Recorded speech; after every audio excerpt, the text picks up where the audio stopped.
Hi. Hello. నమస్తే అండి. ఈరోజు దొండకాయ టమాటా పచ్చడి ఎలా చేయాలో నేర్చుకుందాం. దొండకాయ ముక్కలు, పచ్చిమిరపకాయ ముక్కలు పొయ్యి మీద పెట్టేసుకొని ఆయిల్ వేసుకోవాలండి. ఆయిల్ వేసి బాగా వేపుకోవాలి. అవి వేగుతుండగా మధ్యలో కొత్తిమీర కూడా కొంచెం వేసేసుకుందాం. కొత్తిమీర కూడా అంతా వేగిపోయాక అవన్నీ ఒక గిన్నెలో తీసేసుకుందాం అండి. మళ్ళీ అదే ఆయిల్‌లో టమాటా ముక్కలు కూడా వేసేసుకుందాం. అవి కూడా బాగా వేగిపోయి మగ్గిపోవాలి.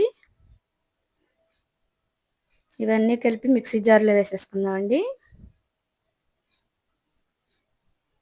మిక్సీ జార్‌లో వేసుకున్నాక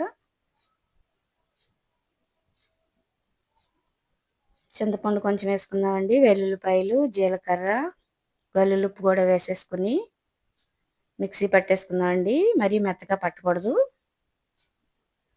మిక్సీ పట్టేసుకుందాం. ఆ తర్వాత బౌల్లోకి తీసేసుకుందాం పచ్చడంతా అండి. ఇప్పుడు పచ్చడిని పోపు పెట్టుకుందామండి. కళాయి పెట్టుకుని ఆయిల్ వేసేసుకుందాం.